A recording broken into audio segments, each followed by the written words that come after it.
Hey, this is Matt from thedeadeasylife.com, and today is my presentation given at the Life Without Instructions Unschooling Conference in New York in 2016. What we can learn from parenting, from research on what not to do, learning from the Adverse Childhood Experiences Study. Hope you enjoy it.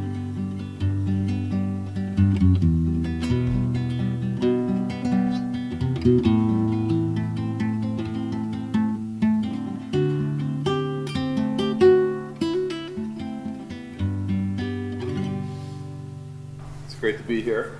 I'm talking about things that we can learn from parenting from studies on what not to do.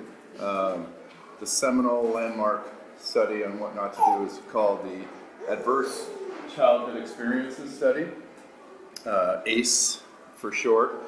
It measures questions, and then it measures what happened later in life. Very quick summary on the ACE study.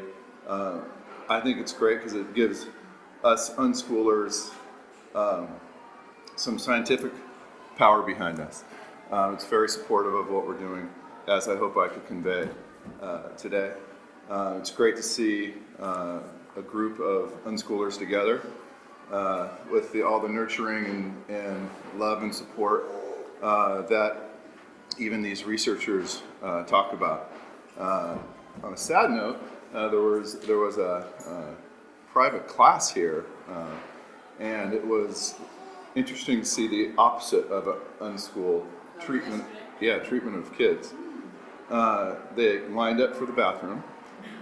They one girl went in, came out, and the teacher yelled at her and dressed her down pretty heavily because it wasn't long enough. She either didn't go to the bathroom or didn't wash her hands.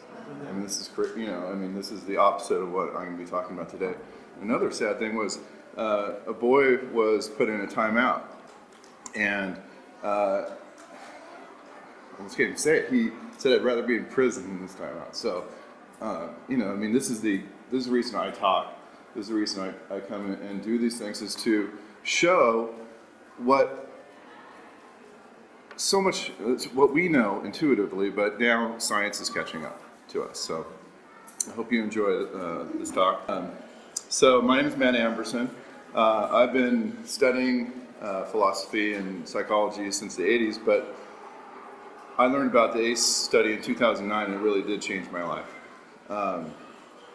Molly, my lovely wife, my kids are not here because I wasn't supposed to say that they're here, and I started the Dead Easy Life to for me as a platform to attract other people to get to communicate email. So invitation for you, please, to any questions or anything, any comments, please hit me up at matt@deadeasylife.com. So this is the man. This is the Dr. Felitti that really is responsible for starting the ACE study. And like many scientific findings, it happened by accident in a way. Dr. Felitti was at the preventive medicine for Kaiser Permanente in San Diego, a huge health management organization, and he was in charge of their. One of the studies that he was in charge of was a radical weight loss program, and it was very successful. There were these people that were upwards of 400 pounds, losing weight down to 130 pounds, but he was having a high dropout rate. And if nothing, he's a type A guy. He was going crazy trying to figure out what was going on. And this is a graph of people's weight loss, and this is time, so it's like about a year, and they were going, having this tremendous result. He thought, hey, this is great. They're heavy, now they're light, should be great. Well, this isn't what happened. What happened afterwards, and sometimes even in a quicker manner, is that they would gain back the weight. And, of course, very troubling to Dr. Felitti. He interviewed some of these people, they were men and women. So he started to interview these people, men and women alike, in the study. And one lady said that she lost the weight and she was back at work, and she was propositioned for the first time, and then a week after that she gained the weight back. So Felitti said, "Oh, that's interesting." And then he started to interview the participants, especially the ones that gained the weight back. And what he finally came across this one lady that he kind of misasked a question, and she said that she ended up crying and said that she was raped by her father at a very young age, and she gained 105 pounds directly after that. And he was shocked. And then he started to ask other ladies and men, had they had any sexual abuse, and most, not just half, not 25%, most of the people in the study had sexual abuse as children. And he subsequently went out and reported this to an obesity conference, and he was thinking that he's a hero, and he was met with disbelief and almost anger. But then he was approached by a couple people afterwards, including one by the CDC, the Center for Disease Control, and they said, okay, we need to set up, not just, there were 286 people in this study. We need to set up a larger study. We need to set up, a massive study that they can't ignore. So Felitti could do that, being at the Kaiser Permanente Center. So they came up with a series of 10 questions that represented abuse as they counted it, that children could have. And started asking these questions in the mid-90s of the participants in the CDC. And then they would track their health outcomes, with the control set, the whole scientific thing. And what they found is that these later social, economic, health consequences were very negative for people with ACE scores. And almost shockingly so. They were in such disbelief when the results started coming in that this seasoned researcher from the CDC was in tears, like it was seeing all this pain that people were in that never was reported, that no one was asking the questions of these people, and they were thanking them when they were asking the questions. I mean, this is something that's such a stigma in society that you just don't talk about this. That when they started to talk about it and started to, it was very emotional for everyone, not just the people, but the researchers as well. Again, this is very touchy subjects, but I'd like to go over the questions one by one with you guys, just so you could get a feeling. And I think it's good for you to know, just kind of go over mentally what your score is. It's so prevalent out there. I think that it's an important thing to do. It's an important thing for our children, basically, as well. And I think we could learn a lot from it. So if you don't mind, just mentally do it or not. And this is online. These questions are online as well. I know. I summarized it. Those are summaries of the questions. I'm gonna read them here. But you'll give it a website. Yeah, you could. Yeah, right. If you want to see them or whatever. So here's number one. Did a parent or an adult in the household often or very often swear at you, insult you, put you down, humiliate you, act in any way that made you afraid that you might be physically hurt? The private school people probably would say yes on that one. Did a parent or other adult often or very often push, grab, slap, or throw something at you, ever hit you so hard that it made marks or you were injured? So what you're supposed to do is say, if you answered yes, that's one to any of these. If no, then you go on to the next one. Number three, did an adult or person at least 5 years older than you touch, fondle, or touch their body in a sexual way, or attempt or actually have oral, anal, vaginal intercourse with you? If yes, that's 1. Number 4, did you often or very often feel that no one in your family loved you, thought you were important or special, your family didn't look out for each other, feel close to each other, or supportive of each other? If yes, that's 1. Did you often or very often feel that you didn't have enough to eat, had to wear dirty clothes, had no one to protect you, your parents were too drunk or high to take care of you, or take you to the doctor if you needed it? Again, 1 if yes. Were your parents ever separated or divorced? Was your mother or stepmother often or very often pushed, grabbed, slapped, or had something thrown at her?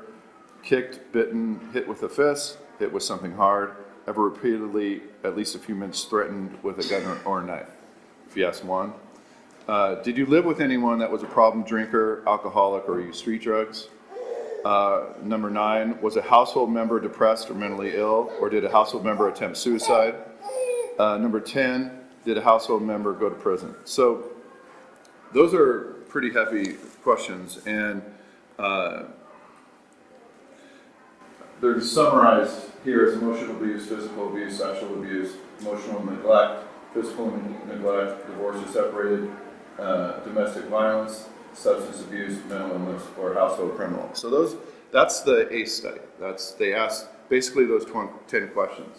And what they did is they just added them up and said, this is your ACE score. Now let's track you further in your life for various outcomes.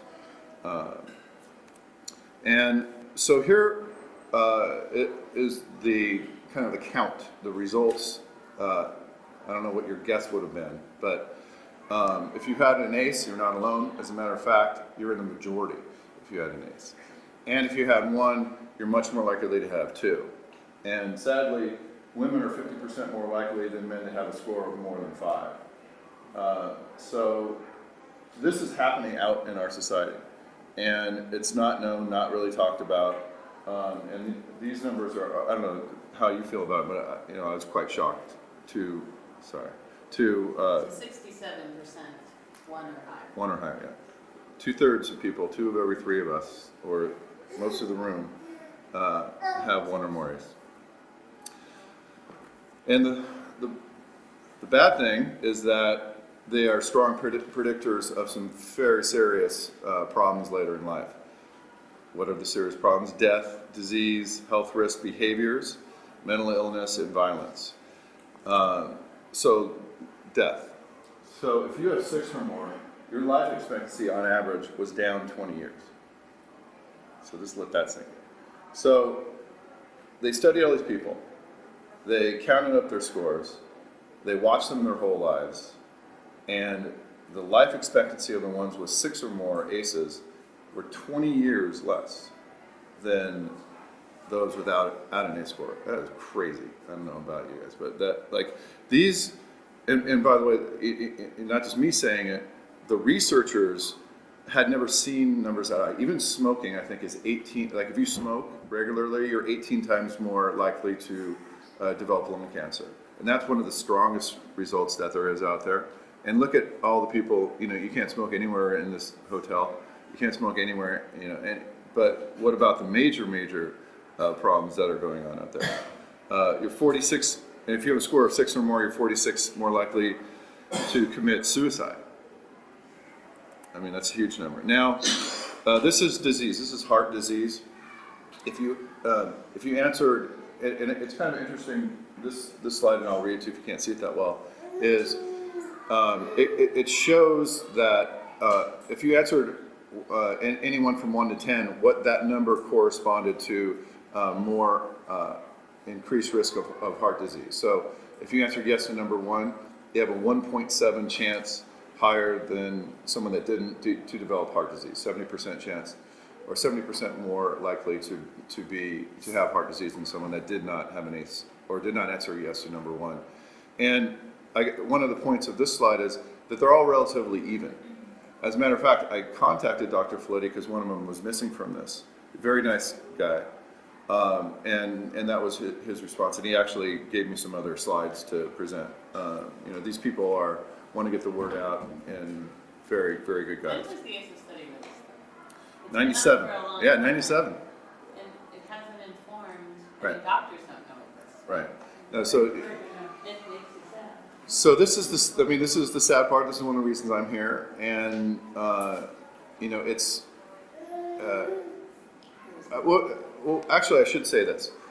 It has been replicated many, many times. It's 50 times in scientific papers, and it's been replicated 100 times. 400,000 people have now taken the ACE study, and it's now basically worldwide. And I think 20 states have implemented ACE on a regular basis. So, I mean, it's not totally unknown, and it's becoming more and more known. And actually, as someone that's been following it, it's becoming much more known. Even though, I mean, like a group of well-educated people don't. Has anyone heard of the ACE study before today? Well, thanks, my friends. My daughter raised her hand. It's not here. Yeah, that's right. All right, who's not here? All right, so let's look at, this is an interesting slide too. Health risks that I talked about. This is your percentage chance of being an adult alcoholic with an ACE score. So if you had a 0 ACE score, it looks like about a 2.5% chance of being an alcoholic. If you have 4 or more, you have a 16% chance. Ken, what's that ratio? 16 divided by 2.5? Thanks a lot. And you're less likely to be able to do simple arithmetic.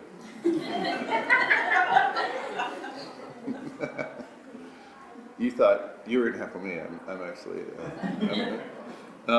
So this actually shows the dose dependency, and what that means is the more ACE scores that you have, it's proportionate to your higher chance of being an adult alcoholic.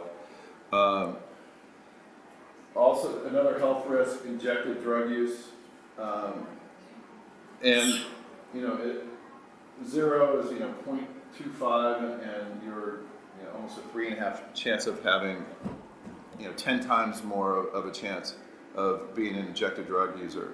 And they also look at sexual promiscuity, early pregnancy, absenteeism at work, and it's all kind of a similar tragic pattern of what's happening to people with high ACE scores and health risks. And what if they actually tracked how much trauma school imparts? Because school is a huge trauma inducer, right? Right. I don't know if The you're- adult, yeah, because the questions Right. say Right, adult in your adult. house, but that's an adult. So actually, it's a good question. The reason one of the reasons I'm talking, one of the things that I bring to the table that I don't see in the other literature is just that. So what I see in this is unschooling. It's a line, it's a line between all this abuse and 0 ACE is still way up here. But there's a lot of things that you could do better that aren't being measured. I think your point is that the things that I talked about, even with the children that were here, are not being measured as an ACE score. So you're giving away the big punchline here, Terry. Thanks a lot. That we'll get to later. But I mean that's the point. I mean is not just the tragic problems, but even the more subtle problems that we're going to see. So this is an interesting graph. I mean, terrible but interesting. This is depression, and what this shows is what we talked about before, that how women were more likely to have more ACEs, but they're also more affected by ACEs and depression. And this is, I mean, if you look at this number, so if you're a woman, you have about 15% chance of suffering depression in your life. This is 60% up here with many ACEs. 60% chance. I mean, what if people knew about that? I know. And even, men have a similar growth rate in that, but men actually, this next thing is the risk of perpetrating violence. Okay, so let's think about that for a second. Perpetrating violence in the house. So, I mean, we're seeing the same kind of proportional move, and a huge from violence in the house of 2.5%, to, for men, almost 16%, a large factor, but, imagine societies where parenting and childhood are more violent.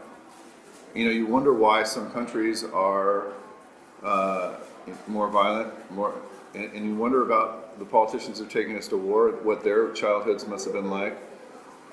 I think one of the things about ACE is that it makes you look underneath some of these bad behaviors at what, they say the child is the father of the man or the mother of the woman or whatever. How are these people getting to this point? Now hopefully what you could, I hope you could take from this is that, what were their childhoods like when you see these people. So just some summaries just on the study, and then we'll get into some conclusions. That ACEs are strong predictors of negative outcomes, as we've seen, and it's proportionate, and they're long-lasting, and they come out decades later. So why does that happen? Because we're told time heals. Well, it doesn't when children are getting mistreated when they need the most nurturing. They're being abused. And these are PET scans, PET scans, and it shows a healthy brain with the red as normal functioning in certain areas, and an unhealthy brain, it's like almost, it doesn't look like the same age child, but it is. Is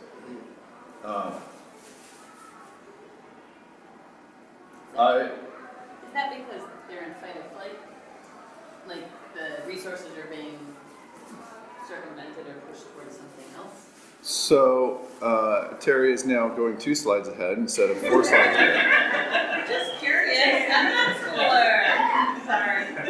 Well, I actually have a question. Yeah. Do they have a clear definition of abused brain? Because, you talk to people all the time who do physical discipline, and they would never say they're abusing their child, and their child would never say that they're being abused, but clearly to some of us, just the act of corporal punishment would be considered abuse. So when you say the abused brain looks like that, there's ranges, and people will always defend corporal punishment saying, I'm not a monster, I'm not beating my child, which I'm wondering if that's what that is, if that's extreme, or what's the... Yeah, this is extreme. This is a high A score. So one of the reasons the A score is even able to get out into the world is it's very demonstrable. It's very yes or no, did this happen? Yeah. Okay, we know as unschoolers that there's a lot more subtleties. Right. So we're moving from 0 A's, but way down, we're improving from 0 A's.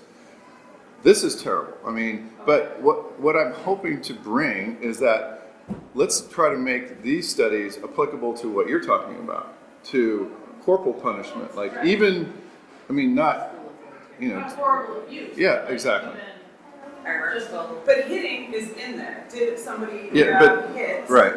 And that's just a yes or no. Right. Right, but my question is because I have talked to children who were raised with corporal punishment in a kind way, done the right way. I don't even know how to say this, but they would never say that they were hit. They would never say that they were raised in an abusive situation. And I have said to them, you were struck as a young, small person. You were hit, but they always justify it. So in their mind, they know the answer to that question. But what happens is what the thing shows, I think, is that it does come out, no matter how much they say. Oh, I agree. Yeah. Yeah, I totally agree. I'm just wondering when that question was answered, there was somebody who put no for were you physically abused, Yeah. and they're saying no, I wasn't. But in my mind, Yeah, it's it's kind the of hard. self-reporters. You see what I I mean, mean? they have the self-report. Right. So, Right. Yeah. That's kind of where I was. I hear you. going. Yeah. People wanted to tell their stories because someone finally asked.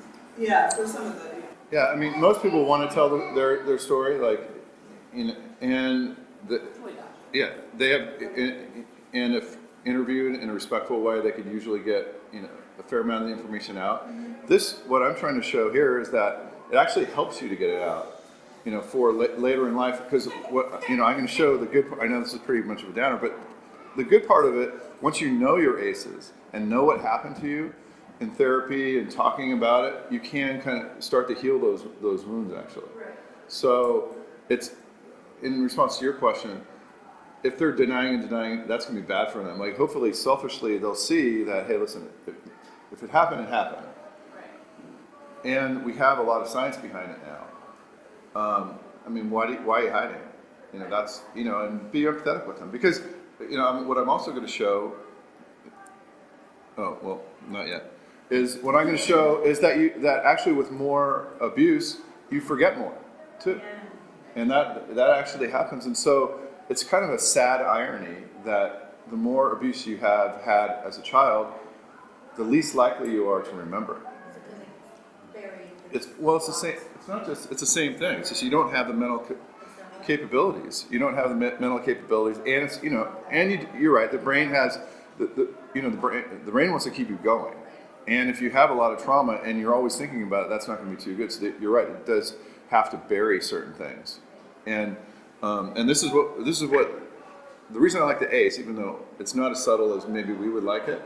It's done with so many people that and so many other studies have come since that are answering these types of questions, that at least we could get a launching point to start asking and showing people that, listen, you were hit, this is what happens to people that were really hit, and it's problematic, and it's going to affect your life later on.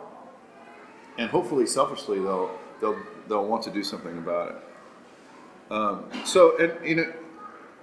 And ACEs help us look kind of underneath things like addiction, where it used to be, oh, that's just a bad drug, or marijuana's a bad drug. But no, it's not the drug. It has to do with the childhood they had, much more than any drugs or anything. The more abuse that you've had, the much higher chance that we saw earlier, chances for addiction. So hopefully we could reframe these huge problems in society that are big mysteries, actually, especially like, The heroin problem? well, that's a different problem. Yeah, heroin, but also these autoimmune diseases. That's the new ACE where they're going. There are these autoimmune diseases that are basically mysteries to doctors. They can't figure anything out about them. They're seeing the same types of numbers with the ACE studies causing autoimmune diseases later on. What are some of the names? Celiac, Crohn's disease, fibromyalgia. Right. All these are related to ACEs. This is the slide about not remembering. It's in similar fashion. Like, a third of kids don't remember their childhood with 4 or more ACEs. That's what you were remarking on. Like, they bury it, and it makes it even more difficult later on in life. So, And they only test for adults, so if a sibling right. tried to be abused. So this is that's not right. dangerous. So you bring up good points about the ACE study itself. It's a blunt instrument, as I would call it, but they're actually adding things to it, like sibling abuse. And if you notice in the questionnaire, it was the mother abused by the father, but there's the opposite as well. And there's also, like, in some of these war-torn countries, I mean, or even bad neighborhoods, or like that, it's stressful every day. What really is going on, right, with the ACE score? It's stress-inducing. These people, the kids are at the time they're trying to figure out the world and trying to figure out who they are, they're getting abused. And they don't know who they are, and the world looks like a crazy place to them, because their house, their world to them is quite insane. And that's where I think a lot of what we could talk about, and now carry the ACE study kind of forward, comes like, getting rid of it. I mean, the stress, yeah, that creates a lot of the problems in the brain, but that comes from the neglect, violence, and craziness in the house. I mean, if you have a drug addict in your house, that's a crazy place. The first thing that I would say is play. Like, what's happening with these abused, and even in that private school, is they're not having any fun. I mean, life needs to be worth living for you to want to do things and want to be good and do good things for other people. There's no fun in it. Play is empathetic. You learn a lot about yourself. You learn a lot about the people that you're interacting with. And acceptance. You have to see, by acceptance I mean like kind of see the person for who they are. Like on a map at a mall, it's you are here. Like this is who you are. And reflect that back to the child. So they, because it is very confusing. Like especially in these traumatic households, how do we, what are some of the things that we could do? Acceptance, respect. Act in a respectful way, and be respectful towards the child. Respect. Look again at the child to say, reflect back when what they're doing. Make them feel like a full human being, and I think that has a lot to do with the opposite of these ACE scores. Empathy is what you're doing, showing them their emotion, reflecting back their emotion. A lot of these traumatic situations that they were in, the kids didn't have any kind of mirroring. Some of the really tragic situations are in these that was in that picture of the PET scan was actually in a Romanian orphanage where they had very little interaction and very little knowledge of what's going on, with a caretaker reflecting back what's happening. Non-aggression, I think that's obviously a huge thing. Non-aggression means nothing, hitting, emotional, physical, anything. Trust, having doing what you say, having the child's word. If you say you're going to do something with the child, do something, and hold the child somewhat accountable too. So that's an important thing that these abused kids are not getting at all. And of course, safety. Create a very safe environment. Don't expose them to. How are you supposed to keep your kids safe in school? You let them go. And some of these schools are not safe. Self-knowledge. That's a big word, but just knowing your ACE scores and knowing about this is a huge step on the self-knowledge. I've termed it individually led learning because I wanted it to spell out a really cool thing, parents with skill. So, but it's basically. You didn't tell us about your. I'm going to do that right now, Terry. And then the way I remember it, because my short-term memory is gone now, is it spells out parents with skill, and this is on my site, Dead Easy Life, but it's parents with skill, and that's individually led learning. Pretty cool, huh? So far, James's favorite thing. But I think, so for me, and maybe I'm gonna get ahead of myself. These other addictions and health risks that they're getting into is dealing with their underlying anxiety, underlying fear. Like they have a fear of the world. People with very high ACE scores, and of course they're going to do something to get rid of that anxiety. And in subtle ways, it happens to all of us. But again, the ACE score shows it in kind of blinking lights because it's so terrible what some people have. But it gives us some more fodder in order to talk about things like that. Like underlying these bad behaviors are fear, anxiety, etc. And that's how people kind of act out. And the opposite of that is, I hope, something like this. And what to do with yourself is, if you could take care of your own mental health, which is in the self-knowledge, which is knowing your ACEs and talking to professionals about this. There are pros that know ACE scores. So if you're talking to a therapist, I would hope that they would know something about this in order to take this and help you with some of the problems that you're dealing with. I call it ASK because we act, more acronyms. We're always communicating trauma, ACT, always communicating trauma. All of the time, somehow, the way we look, the way we conduct ourselves, the tattoos that we have, the music that we listen to, it's always acting out something that happened in the past. And when I say acquire self-knowledge, ask, look at your ACE scores, look at what the causes of your trauma that you're acting out. And then it kind of cycles and you feel better. You feel better understanding it. People were thanking Felitti for asking these questions. if they feel better, like immediately when you start to talk about it. So that's I think the process is beginning with yourself, and that's how to break the cycle. And nurturing children, they're building strong brains, and a healthy brain is required to get through this world. Lloyd DeMoss is one of my favorite social historians, and I like his quote, so I'm just going to read it here. And the last thing is, it's evident that the results in a child who is gentle, sincere, never depressed, never imitative, or group-oriented, strong-willed, unintimidated by authority. Those would actually be scary people to a lot of people, but those are the people that we want. Yeah. So I want to invite you guys to come to the Dead Easy Life and just email me if you have any questions or comments on if you find anything out. When I look at something like this, I'm like, well, yeah, of course I want to raise a child with an ACE score of 0. Like that's hopefully all of our goal. But then I'm like, I wonder about all the 0 to 1 things that I might be doing subconsciously. Like, Or it doesn't. No, it's not 0 to 1. Like I think there's a whole continuum underneath it.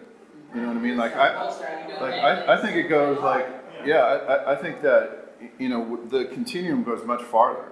And I don't want to raise someone with a 0 ACE. I want to go much farther, and that's in the parents with skill type thing, too. And I think that's where apology and normalizing, right? Because you can go a long way, bad things happen, right? But being able to come back around with your kids and talk to them, hey, dude, I noticed that this happened. How did that make you feel? Well, obviously, scared. Hey, I completely understand that. I had that happen to me. It's normalizing it. I think a lot of these situations, no one's normalizing it for them, right? The perpetrators and the person who's supposed to be protecting them Yeah, right. is perpetrating, right? In many ways. I think, yeah, and I think what they're saying a lot with the ACE study, what I'm hearing now is they're finding it's the chronic unpredictable stressors that most of them have in common is the thing that affects the kids the most negatively. So it's like this, it's like instead of you have that fight or flight response when a bear's in the room or when you're in the woods and there's a bear, you get the fight or flight. Well, they live with the bear. In some way, there's a bear in their house. So they're always in that amped up, and it changes their DNA and it actually changes their brain composition. It changes a lot of things. Drop the mic and leave. I'm there to feed my dog. So, do you guys want to wrap it up? Do you have any more questions, or how are we doing? All right, thank you. All right, thanks, guys.